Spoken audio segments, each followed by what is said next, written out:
광복절이 며칠 앞으로 다가왔습니다. 목요일이 광복절이죠.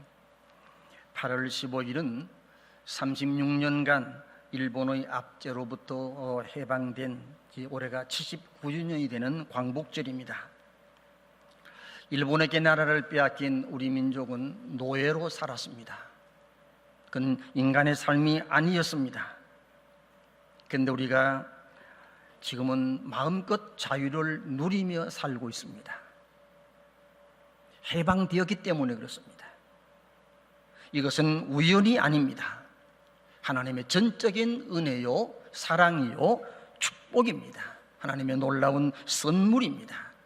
왜냐하면 2차 세계대전 태평양 전쟁 때 미국의 메가더 장군이 인솔하는 군대가 기독교 국가이죠. 일본을 이겼습니다. 메가더 장군은 독실한 신앙이었습니다. 태평양 전쟁을 진두지휘하면서 많은 작전 계획을 세웠지만 계속 일본군에게 밀렸다고 그는 태평양 전쟁 사기에 그의 자서전에 기록을 하고 있습니다. 미국으로부터 소환 명령을 받았습니다. 이때 메가더가 미국에 애원합니다. 패장의 모습으로 돌아갈 수는 없지 않습니까? 나에게 한 번만 더 기회를 주십시오. 반드시 이기겠습니다. 그리고 한 일은 뭡니까? 작전 계획을 세워봤자 계속 안 되니까 상황판을 다 덮어버리고 밤새 하나님 앞에 기도하며 성경을 붙들고 성경을 읽었다고 합니다. 또 눈으로 밤을 새우고 다음날 지휘봉을 들고 전쟁을 지휘했습니다. 그때부터 일본군이 밀리기 시작했다고 했습니다. 끝내 일본은 항복하고 우리나라가 덤으로 해방을 맞게 되었습니다. 그러므로 우리가 누리는 지금의 자유는 전적인 하나님의 은혜라고 말하지 않을 수가 없습니다. 해방의 기쁨도 잠시 5년 뒤에 6.25 전쟁이 발발했습니다. 북한 공산군들의 남침으로 말미암아 온통 나라는 완전히 다 잿더미가 되었습니다. 여러분, 그로부터 75년의 세월이 흘렀습니다. 지금은 그 잿더미였던 이 나라 어떠한지 여러분 잘 아시지요? 세계 속에 우뚝 선 부강한 나라가 됐습니다. 61년도 박정희 대통령이 군사혁명을 일으킬 때 우리나라의 국민소득은 80불이었습니다.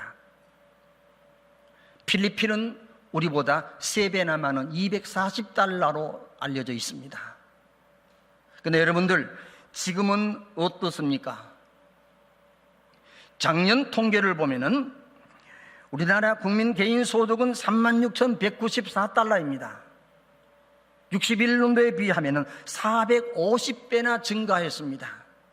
더 놀라운 것은 일본은 작년에 35,793달러, 우리나라보다 작아요. 우리가 일본을 앞질렀습니다. 경제협력개발기구 OECD라고 부르죠. OECD의 회원국이 38나라인데 우리나라가 당당히 6위에 올랐습니다. 여러분, 2차 세계대전 후에 많은 신생 국가들이 일어났습니다. 우리나라는 우리가 알기로는 5,000년 역사이지만 외국 사람이 볼 때는 신생국이에요. 1945년도 일본이 망한 다음에 우리가 나라가 생겨 독립을 했기 때문에 그렇습니다. 수많은 나라들 가운데 여러분들 이렇게 부강해진 나라는 세계에 유일하게 대한민국밖에 없습니다. 하나님의 크신 은혜와 사랑과 축복에 감사하시기를 주의 이름으로 부탁을 드립니다. 현재 프랑스의 파리에 제34회 올림픽이 열리고 있습니다. 양궁의 금메달이 5개인데 그걸 싹 다 우리나라가 가져왔습니다. 세계가 놀라고 있습니다. 물론 선수들도 고생 많이 했습니다마는 이러한 열매를 거두기까지는 세계적 기업인 현대차 그룹이 뒷받침을 했기 때문에 그렇다는 것입니다.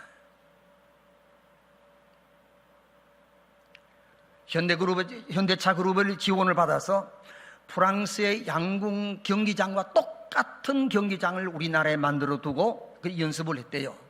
프랑스에 가서 보니까 우리나라와 똑같으니까. 시합이지만 꼭 연습하는 것 같았다고 했습니다. 모두가 다 부강함의 열매입니다. 이처럼 대한민국은 하나님의 축복 속에 기적을 이루었고 우리는 기적 속에 살아가고 있습니다. 성도 여러분들, 하나님을 섬기는 이유가 무엇입니까? 라고 물으신다면 대답을 뭘 하시겠습니까? 어떤 답을 하셔도 다 맞을 것 같아요. 건강하기 위해서, 자식이 잘 되기 위해서, 물질의 복을 받기 위해서. 틀린 것은 아닙니다. 그러나 그러한 모든 것들은 하나님을 잘 섬기며 나아갈 때 따라오는 결과론적인 것이지 그것이 주는 아니에요. 예수 믿는 핵심 이유가 뭡니까? 한마디로 요약한다면 자유를 누리기 위함이라고 합니다. 이것은 제가 만들어낸 말이 아니고 예수님 하신 말씀입니다. 오늘 본문이 그것을 말하고 있습니다. 다시 한번 본문 갈라디아 5장 1절 읽겠습니다. 그리스도께서 우리를 자유롭게 하려고 자유를 주셨으니 그러므로 굳건하게 서서 다시는 종의 멍에를 매지 말라. 우리에게 자유 주시고자 예수님이 오셨습니다. 누가복음 4장 18절에도 예수님 말씀하셨습니다. 함께 읽겠습니다. 주의 성령이 내게 임하셨으니 이는 가난한 자에게 복음을 전하게 하시렸고 내게 기름을 부으시고 나를 보내사 포로된 자에게 자유를, 눈먼 자에게 다시 보게 함을 전파하며 눌린 자유를 자유롭게 하고. 예수님이 왜 오셨는가? 우리에게 자유를 주시기 위함이라는 것입니다. 그러므로 예수에 믿는가? 예수에 오셨는가? 우리가 자유를 누리기 위함입니다. 인간에게 자유가 없으면 그건 살아도 산 것이 아니에요. 그 증거가 있습니다. 유태인들 보시기 바랍니다. 나라 없는 민족이 되어서 온 지구의 고아가 됐습니다. 여러분, 그러다가 여러분 독일의 히틀러로부터 600만 명이 학살을 당했습니다. 참한 몰골 아니겠습니까? 유대인만 그렇습니까? 우리나라도 마찬가지예요. 일본에게 나라가 빼앗겼을 때에 참 기가 막힌 상황들이 있었습니다. 여러 가지가 있습니다만 그중 하나는 인간을, 사람들을 생체 실험거리로 삼았어요. 일본 관동군 세균전 부대인 731 부대, 일명 이시 부대라고 합니다. 이시라는 것은 사람 이름인데 이 사람은 도쿄의과대학을 나온 사람인데 이분이 군대에 와서 중장이 됐어요. 이 731 부대 사령관이 됐습니다. 인간을 생체 실험하는 그런 명령을 하나를 받았어요. 그리고 1932년부터 생화학전 연구를 위해서 이 731 부대가 할빈이 있었는데 1945년 폐망할 때까지 13년간 사람들을 1만 명 가량을 모아다 생체 실험을 삼았습니다. 암호명 마루타, 통나무라는 뜻이에요. 1만 명 넘는 사람들을 마치 통나무 다루듯이 자르고 쪼개고 별짓을 다 했다는 것입니다. 듣는 사람의 귀를 의심할 수밖에 없어요. 잔인하기 짝이 없습니다. 여기에 동원된 사람 가운데나 중국과 한국, 러시아 사람들인데 여러분 민간인 가운데 영아, 노인들, 심지어 임산부까지 동원했다고 합니다. 어떻게 했는가를 제가 몇 가지 그대로 읽어드리겠습니다. 일본군은 이 부대에서 살아있는 민간인을 대상으로 해부, 동상 실험, 전염병 실험 등 30여 가지 생체 실험을 감행했다. 마취를 하지 않은 상태에서 장기를 적출하고 출혈 연구를 위해서 팔다리를 절단하고 그 잘라낸 것을 다른 쪽에 붙여보기도 했다. 사람이 살아있는 상태에서 뇌, 폐, 간 등을 잘라내기도 했다. 각종 세균을 주사하고 벼룩을 이용해 세균을 대량으로 감염시켜 보기도 했다. 팔다리를 몽둥이로 내리쳐서 골절시킨 후 얼마나 견디는가를 실험했다. 영하 50도의 추위에 발가벗긴 상태로 밖에서 걷게 하고 인체 부위마다 피부를 도려내고 콜레라군, 탄저군, 매독군을 집어넣기도 했다. 또한 목을 매달아 죽기까지 시간을 체크했고 신장에 말소변을 집어넣기도 했다. 극저온과 고압의 방에 마루타를 넣어 관찰하고 온도와 화상 관계를 알아보기 위해 불이나 뜨거운 불에 사람을 집어넣기도 했다. 원심물력에 사람을 집어넣어 죽기까지 돌리기도 했다. 바닷물을 혈액에 직접 주사하여 반응을 살피기도 했다. 영하 40~50도의 추위에 발가벗긴 다음 일렬로 세워놓고 총을 쏘아 몇 명까지 죽는가를 관찰하기도 했다. 여기에 동원된 희생당한 숫자가 1만 명이 넘습니다.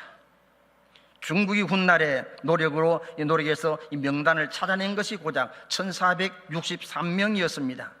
인간백정 이시시로가 전후 도쿄 국제군사법정에서 밝힌 마루타의 총수는 3850명이었는데 여기에 한국인이 254명이라고 그는 밝혔습니다. 제가 오늘 이 말씀을 드리는 까닭은 한일 감정을 고치하기 위한 것 아니에요. 오래전 어떤 분이 그때 제가 설교하면서 일본에 대해서 얘기를 했더니 나 개인적으로 나를 만나 하는 말이 목사님은 일본을 참 싫어하는 것 같다고요. 그래 그렇습니다. 싫어한다기보다 뭐 좋아할 것도 없지 않느냐. 그렇죠. 일본을 뭐 그렇게 좋아할 만큼 매력 있는 나라는 아니지 않습니까? 그러나 지나간 옛 이야기입니다. 오늘 광복절을 앞두고 이 말씀을 드리는 취지는 다시는 예수님 말씀처럼 그런 종의 멍에를 매지 말아야 하겠기 때문에 그렇습니다. 그런데 일본 얘기 나온 김에 다 나쁜 건 아니에요. 우리가 일본에게 본받아야 될 것도 있어요. 제가 일본을 몇 차례 여행한 적이 있습니다. 갈 때마다 느끼는 것은 음식 먹는 것이 너무 전략하고 너무 그 본받을 만한 것 같아 보여요. 반찬이 조금씩 나오잖아요. 얼른 보면은 야 이거 먹고 배가 고프다 하지 했는데 그거 먹으면 딱 맞아요. 우리나라 식당에는 어떻습니까? 버려지는 음식물 쓰레기가 너무 많습니다. 우리나라가 이렇게 발전하니까 일본이 긴장을 하면서 전문가들을 우리나라에 보내서 조사하고 가서 보고한 내용이 있습니다. 7명이 왔대요. 하는 말이 한국은 일본을 따라올 수가 없다. 이유가 있다. 뭐 그게 뭐냐? 쪼가리를 아끼지 않는 민족은 일본을 따라올 수가 없다. 식당에 가보라. 버리는 음식이 얼마나 많은가. 수천억이 될 겁니다 아마. 그래서 제가 이 설교 준비하면서 인터넷을 뒤져봤어요. 우리나라에 버려지는 음식물 쓰레기 1년에 얼마 될까? 근데 내가 못 찾았어요. 그런 여러 가지 자료가 나온 데 보니까 청주에 있는 중학교, 한 중학교에서 1년에 버려지는 음식물 쓰레기가 16억이라고 나와 있었습니다. 여러분 그렇다면은 전국을 다 합하면은 얼마나 되겠습니까? 상상을 초월하죠. 그리고 또 한 가지는 한국은 일본을 따라갈 수 없는 원인 중 또 한 가지는 한국 사람들은 나는 강하나 우리라는 공동의식이 약하다. 그러면 하는 말이 공원에 가봐. 부러진 벤치가 얼마나 많은가. 공공의식이 없는 민족은 일본을 따라올 수가 없다. 또 한 가지는 말했습니다. 한국에 가서 보면은 차를 타고 가는 사람들 가운데 손에 책을 든 사람이 극히 드물다. 학생 몇 명을 제외하고는 거의 없다. 그러면 하는 말이 지적 성장이 없는 민족은 일본을 따라올 수가 없다. 몇 년 전 독서량을 비교했는데 일본 사람들은 1년에 9권 책을 읽는데요. 한국 사람은 몇 권이냐? 한 권이랍니다. 여러분들은 책을 얼마나 읽으셨습니까? 어떤 책이라도 좋습니다. 책을 읽어야만 됩니다. 책 중에 성경은 더욱더 읽어야만 됩니다. 하늘로부터 내려온 하나님의 거룩한 말씀, 하늘의 책, 이 성경을 많이 읽으시기를 주의 이름으로 부탁을 드립니다. 그리하면 하나님께서 이 책을 통하여 우리에게 세상 이기는 비법을 알게 하십니다. 그리고 승리하게 하실 것입니다.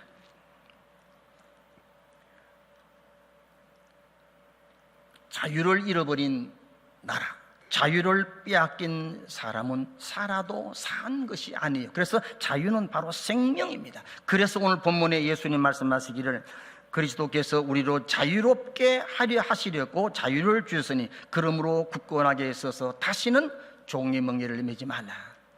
다시는 종의 멍에를 매지 말라. 물론 다시는 종의 멍에를 매지 말라 하는 이 말씀의 의미는 나중에 또 말씀드리겠습니다마는 죄악의 멍에를 말하죠. 하지만 여러분, 나라 없는 민족의 서러움의 멍에도 여기에 포함이 됩니다. 그러면 다시는 이러한 멍에를 매지 않기 위해서 우리가 깨달아야 할 것이 있습니다. 두 가지입니다. 하나는 우리가 누리는 육신의 자유는 공짜가 아니다라는 것입니다. 오늘 설교 제목이 자유는 공짜가 아니다라고 했는데, 이건 워싱턴 DC에 있는 한국전쟁 참전기념 공원에 새긴 문구를 제가 인용한 것입니다. 미국 워싱턴 DC에 가면 링컨 기념관 바로 그 근처에 한국전쟁 참전기념 공원이 있습니다. 판초를 입은 육해 공군들이 비를 맞으며 전쟁하는 그런 그 조각상이 있고, 여기에 1년에 320만 명 이상의 사람들이 이곳을 찾는다고 합니다. 프랭크 게일로드라는 사람이 만든 그 작품인데, 특별히 그 관광객들의, 방문객들의 시선을 끄는 것은 빛석에 새겨진 아름다운 문구입니다. 이 불멸의 메시지입니다. Freedom is not free. 자유는 공짜가 아니다라는 것이에요. 맞습니다. 여러분, 자유는 절대로 공짜가 아닙니다. 왜? 자유는 피를 먹고 자라기 때문에 그렇습니다. 오늘 우리가 누리는 이 자유를 위해서 얼마나 많은 피가 이 땅을 적셨는지 여러분 아십니까? 이걸 잊으면 안 된다는 것이에요. 몇 가지만 말씀드리겠습니다. 물론 2차 세계대전에 일본이 망함으로 우리가 해방을 맞았지만 그 이전에 독립투사들이 얼마나 많이 죽어갔습니까? 태평양 전쟁을 위해서 일본과 함께 싸우다가 죽어간 사람은 또 얼마나 많습니까? 피의 대가입니다. 6.25 동란에서 죽어간 사람은 또 얼마나 많습니까? 미군 36,000명 전사자입니다. 우리나라의 군인들, 그리고 전사자, 또 그다음 이렇게 그 행방불명된 사람들, 그리고 일반인들의 사상자 다 합하면 전체가 다 100만 명이 넘는 사람이 죽었어요. 한번 상상해 보시기 바랍니다. 100만 명에 넘는 사람이 죽어 그 피를 이 땅에 적셨습니다. 그 위에 세워진 나라가 우리나라요. 오늘 우리가 그 자유를 누리고 있습니다. 잊으시면 안 됩니다. 자유는 공짜가 아닙니다. 피를 먹고 자랐습니다. 그럼 우리는 이 역사를 잊으면 안 돼요. 근데 안타까운 것은 우리는 너무 지난 날을 쉽게 잊습니다. 하기야만 망각의 은총이라도 말하지만 이런 것은 잊으면 안 돼요. 일본을 미워하자는 말이 아니에요. 다 지나간 일입니다. 하지만 그 기막힌 역사를 잊으면 안 된다는 것입니다. 행정안전부와 각종 여론조사에 나타난 것을 보면은 20대의 56.6%가 유교가 언제 일어났는지 모른다고 답했습니다. 중고생의 절반 이상이 북한의 남침인 것을 모르고 있다고 했습니다. 더 안타까운 것은 육군사관학교 신입생도의 34%가 우리의 주적은 미국이라고 답한 적이 있었다고 합니다. 모두가 교육의 문제예요. 부모의 문제예요. 어른들의 문제예요.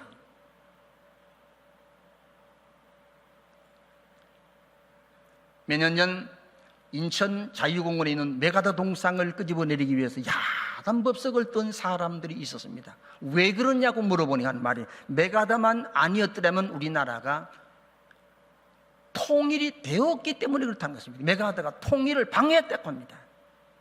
여러분 상상해 보시기 바랍니다. 통일되었으면 공산화 통일인데, 여러분 북한 나라가 지금 뭐든 여러분 아시지요? 거지 국가입니다. 거대한 수용소입니다. 2,500만이 김씨 일가를 위해서 존재하는 나라가 아니에요. 여러분 유튜브에 보면 탈북민들의 이야기가 많이 나옵니다. 들어보면 끔찍스럽습니다. 그저 감금하고 두드러 패고 잡아 죽이는 것이 아닙니다. 여러분, 젊은 학생들이, 젊은 청년들이 우리나라의 드라마를 보고 서울 말씨 쓴다고 오빠라든가 뭐 자기야 뭐 이런 말을 쓰다가 붙잡히면 모조리 잡아 다 처형한답니다. 총살을 시킨답니다. 이게 뉴스에 계속 나오지 않습니까? 그건 사람 사는 곳이 아니에요. 여러분, 그러므로 하나님 앞에 기도할 때마다 통일을 위해서 끊임없이 기도하시기를 부탁드립니다. 우리가 일본으로부터 해방된 것처럼 하나님이여 저 북한 동포들을 건져 주옵소서. 우리는 끊임없이 기도하지 않을 수가 없습니다.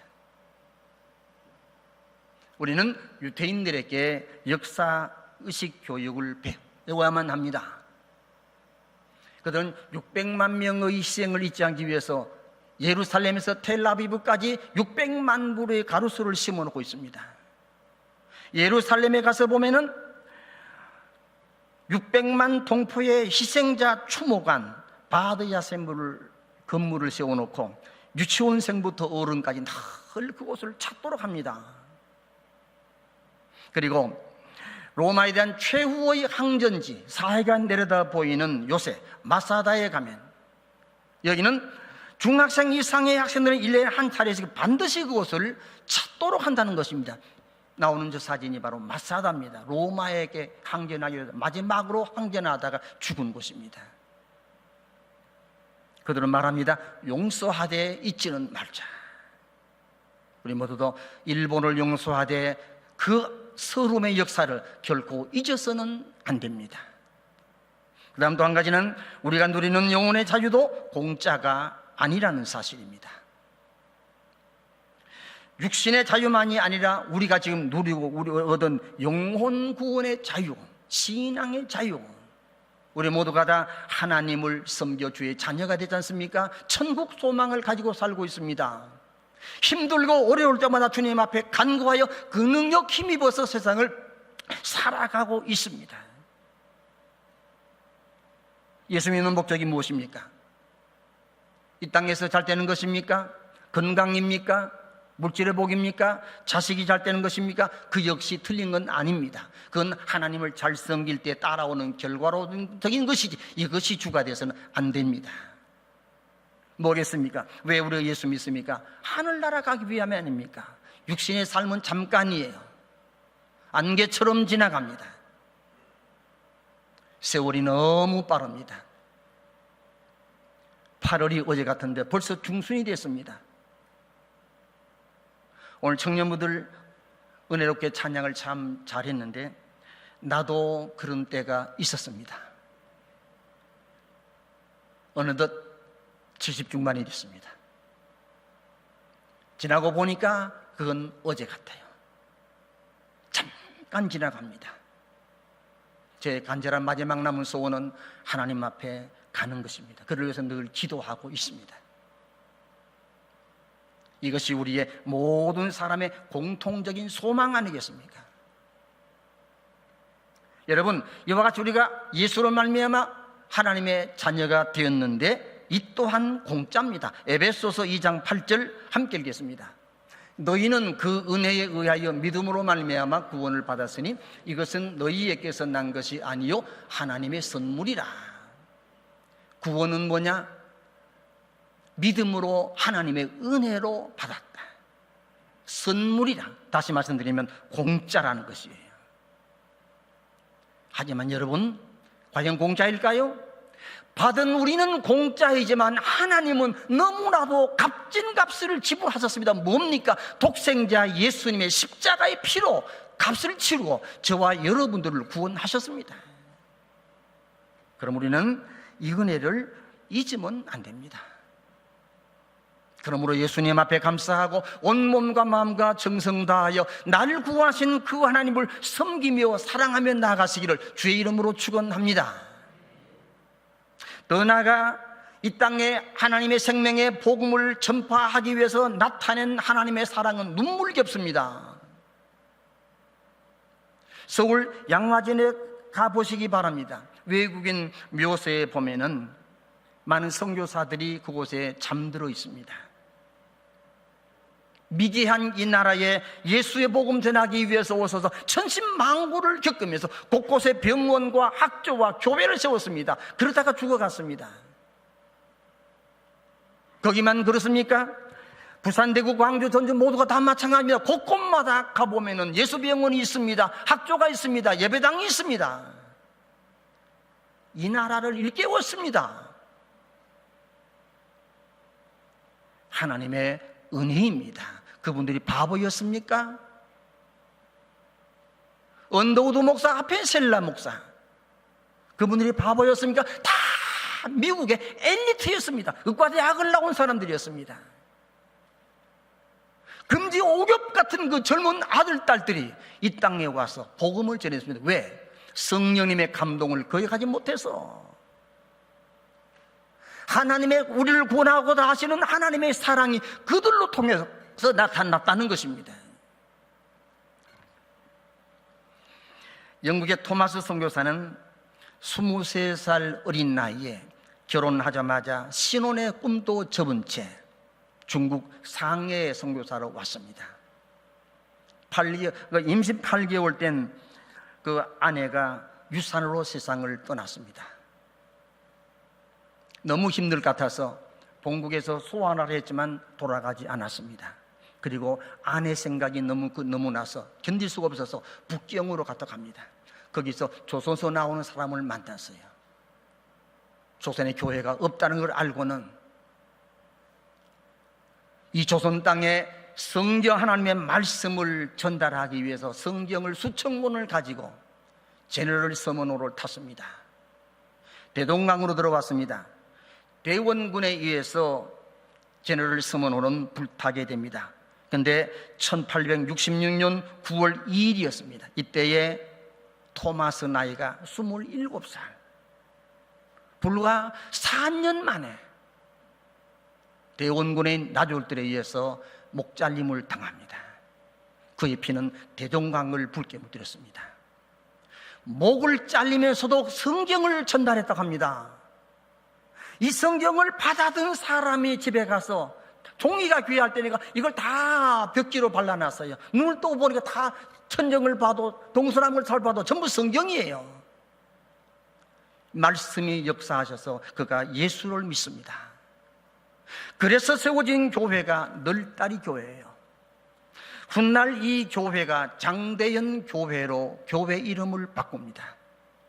1907년도 여기서 한국 교회 대표자들이 모인 가운데 성령님의 역사가 나타나서 한국 교회가 크게 부흥되는 계기를 맞았습니다.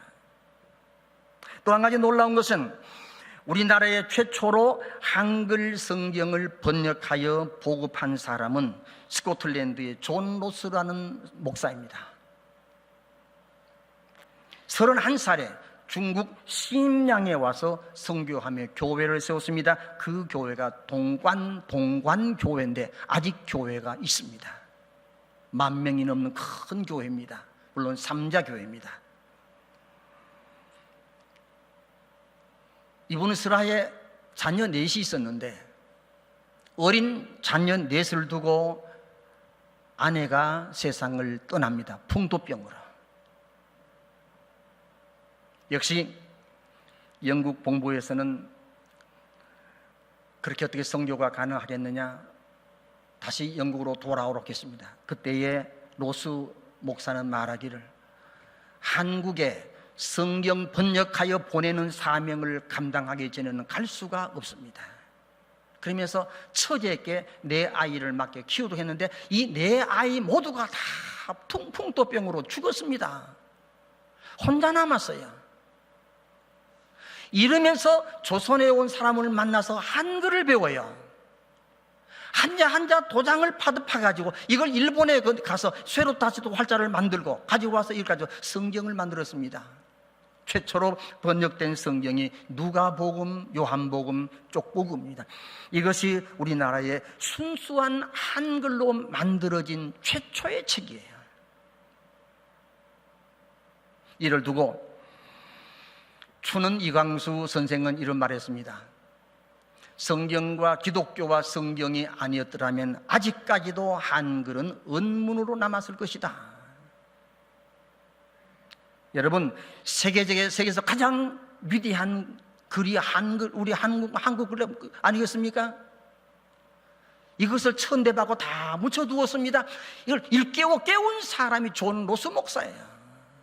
왜? 성경을 번역하기 위해서. 그래서 그는 1910년 은퇴하는 날까지 신약 성경 전체를 번역해서 한국에 보급했습니다. 그리고 영국으로 돌아가서 5년 뒤 1915년도에 하나님 앞에 부름을 받았습니다. 사랑하는 성도 여러분들, 육신의 자유도 물론 소중하지만 이보다 더 소중한 것은 영적 자유, 영혼의 구원 아니겠습니까? 그런데 소중한 것에는 반드시 위험성이 있습니다. 우리의 건강이 소중하기에 갖가지 질병이 위험하지 않습니까? 모든 것이 그렇습니다. 소중한 것에는 위험성이 있습니다. 물이 얼마나 소중합니까? 이 물 없으면 사람이 못 살잖아요. 그러나 이 여름에 잘못하면 물에 빠져 죽습니다. 칼이 얼마나 소중합니까? 없으면 안 될 생활도구이지요. 하지만 칼을 잘못 쓰면 흉기가 되어서 사람을 죽이잖아요. 하나님을 섬기는 신앙도 마찬가지입니다. 너무나도 소중합니다. 마귀가 가만히 있을 리가 없습니다. 어떻게 하든지 넘어뜨리려고 미혹을 합니다. 사탄이 사용하는 영적 신앙을 미혹하는 사탄의 도구가 뭔지 아십니까? 한 가지입니다. 탐욕입니다. 무욕입니다. 에덴 동산의 아담과 하와가 왜 시험 들어 하나님 앞에 범죄에 쫓겨났습니까? 왜 망했습니까? 선악과를 보니까 먹음직하고 보암직하고 탐스럽기도 하고 먹음직한 물질이었습니다. 탐욕을 경계하셔야 됩니다. 야고보서 1장 15절 함께 읽겠습니다. 욕심이 잉태한 즉 죄를 낳고 죄가 장성한 즉 사망을 낳느니라. 욕심이 내 마음에 들어오면 이것이 죄를 낳고 이것을 방치하면 마지막에 나를 파멸로 이끈다는 것입니다. 귀한 것일수록 위험합니다. 돈 없으면 안 되잖아요. 저도 돈이 좋아요. 여러분, 하지만 위험합니다. 돈 때문에 망하는 사람 한둘이 아니잖아요. 날마다 줄을 이어서 그냥 수갑을 차고 감옥으로 끌려가는 고관 대작들 누구입니까? 원인이 뭡니까? 전부 돈 아닙니까? 뇌물이에요. 언젠가 이런 말씀을 드렸던 기억이 납니다. 서울 신통교회 이정익 목사님이라는 분이 계셨습니다. 이분이 하는 말이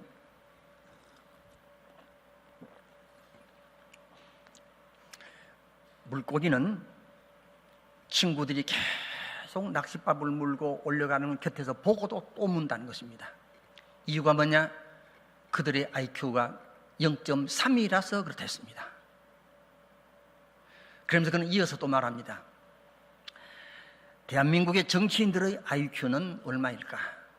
특별히 국회의원들의 IQ는 얼마일까? 내가 보기에는 0.3이다. 좀 이런 얘기가 좀 국회에 좀 들어갔으면 좋겠어. 물론 그도 알겠죠.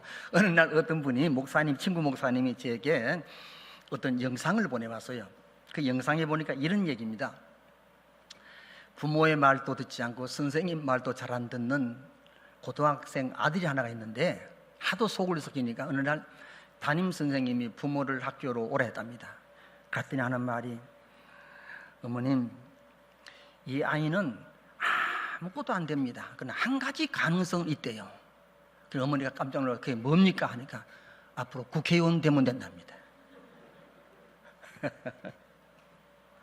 참 정치라는 것은 우리 사회적 동물들이기 때문에 2명 이상 모이면은 반드시 누군가는 리더가 있어야 되고 조직이 필요한데 그게 정치죠.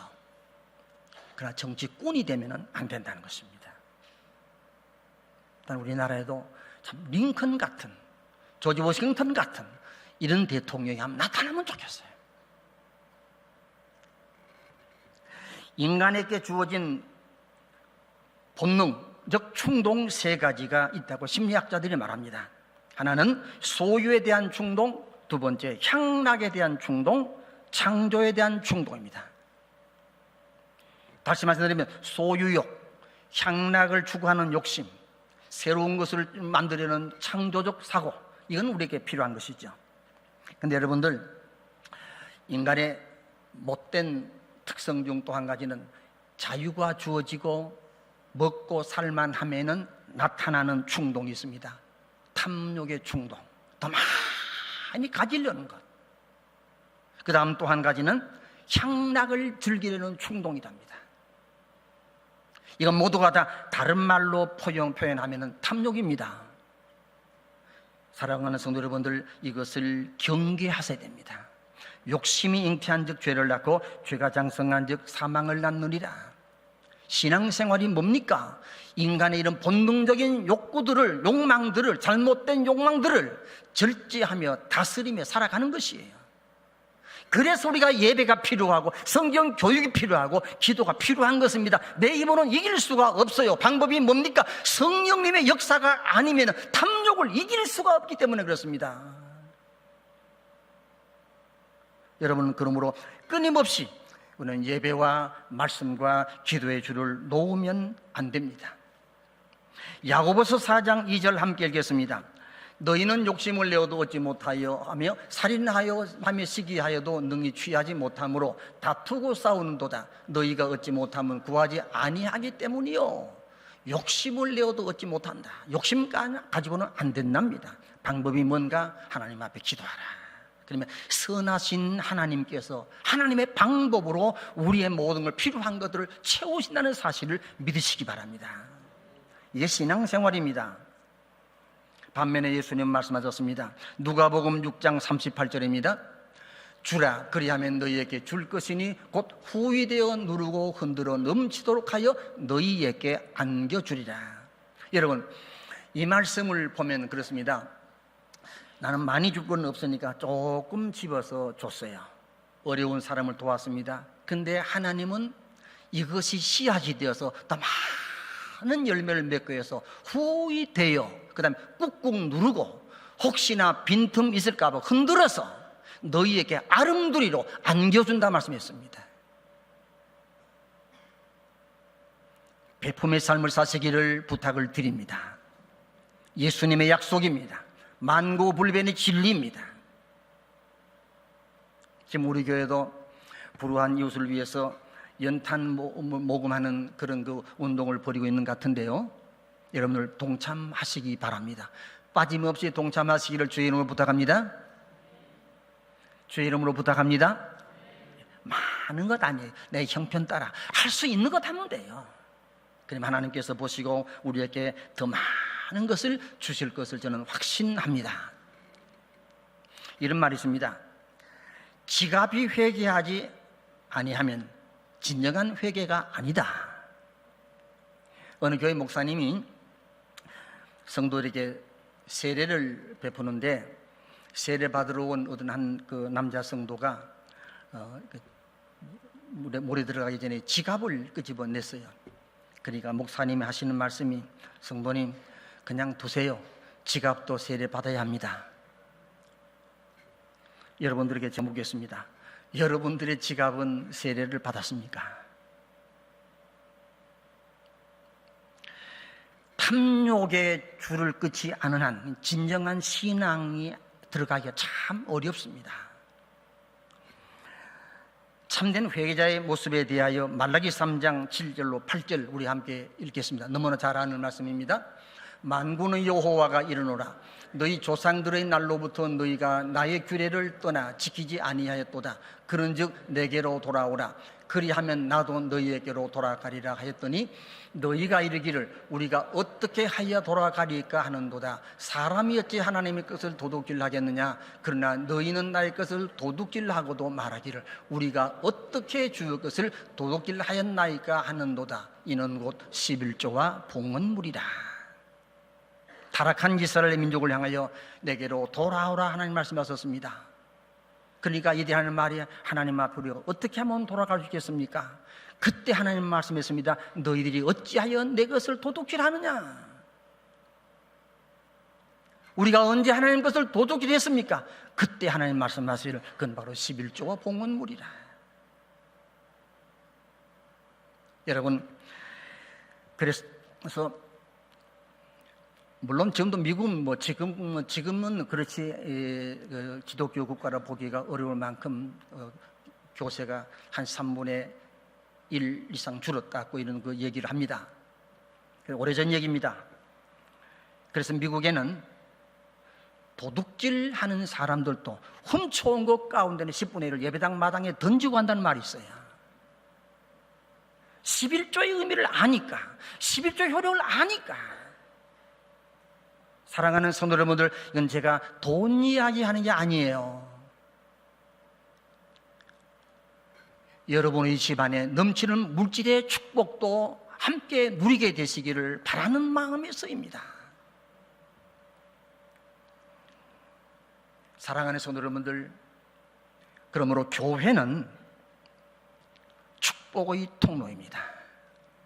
신앙생활은 축복의 통로입니다. 왜 그런가? 공산국가들의 파멸을 보시기 바랍니다. 깡그리 망했습니다. 마지막 남은 나라 북한입니다.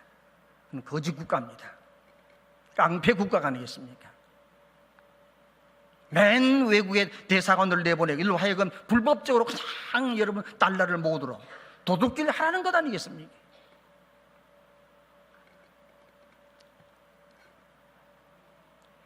성경을 비롯한 인류 역사를 볼 때 복받은 후의 인간들의 모습은 언제나 하나님을 떠나갔습니다. 소유 충동과 향락 충동에 미혹됐다는 것입니다. 여러분, 이 성경을 다른 말로 표현한다면 무엇이겠습니까? 하나님에 대한 인간의 배신의 기록이다. 이 성경이 뭐냐? 하나님에 대한 인간들의 배신의 역사예요. 호세아 13장 6절 말씀 같이 읽겠습니다. 그들이 먹여준 대로 배가 불렀고 배가 부르니 그들의 마음이 교만하여 이로 말미암아 나를 잊었느니라. 우리나라도 지금 여러분들 위험 수위에 다다랐습니다.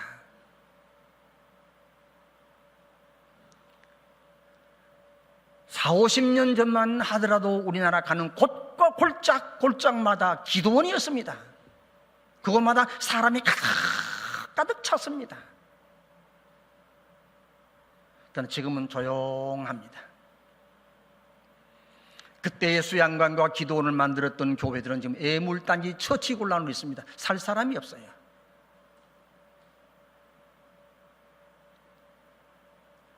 성경의 역사가 그렇고 유럽의 교회가 그렇고 미국의 교회들이 그렇고 오늘날 한국 교회도 예외가 아닙니다. 이런 세대를 향하여 하나님은 베드로전서 5장 8절로 9절에 말씀하셨습니다. 함께 읽겠습니다. 근신하라 깨어라 너희 대적 마귀가 우는 사자같이 두루다니며 삼킬 자를 찾나니 너희는 믿음을 굳게 하여 그를 대적하라 말씀하셨습니다. 우는 사자같이 다니면서 마귀가 미혹한대요. 두렵고 공포스러운 모습으로 하는 게 아닙니다. 물질의 유혹이 얼마나 감미롭습니까? 향락의 유혹이 얼마나 감미롭습니까? 감미로운 것으로 미혹을 하고 있습니다. 그러므로 여러분을 이를 이기기 위해서 우리가 방법이 뭐겠습니까? 깨어나야만 됩니다. 근신해야 됩니다. 깨어나서 기도하라. 깨어나서 예배 열중하라. 하나님의 말씀에 열중하라는 것입니다. 그리할 때 나도 모르는 사이에 우리의 심령이 되살아나서 나를 구원하신 하나님 앞에 온몸과 마음과 정성 다하여 섬기게 되는 것입니다. 이러한 사람 후에 하나님의 은총은 더욱 임하게 되고 우리의 후손들까지 넘치는 복을 받게 되는 것 아니겠습니까? 말씀을 정리하고 마치겠습니다. 광복절을 며칠 앞둔 이 시간, 자유는 공짜가 아니다라는 말씀을 드렸습니다. 자유는 절대로 공짜가 아닙니다. 오늘도 육신의 자유를 위해서 앞서간 많은 우리의 신앙 선진들의 피땀 흘린 결과 우리가 이 자유를 누리고 있습니다. 더 나아가 예수님의 십자가의 그 값진 십자가의 피의 공로로 말미암아 오늘 우리가 구원받아 하나님의 자녀로 이 복을 누리며 살지 않습니까? 이 복을 우리 당대가 누리고 자손 만대까지 이 복을 물려주기 위해서 깨어 근신하며 하나님을 섬기는 복된 성도 되시기를 주의 이름으로 축원합니다.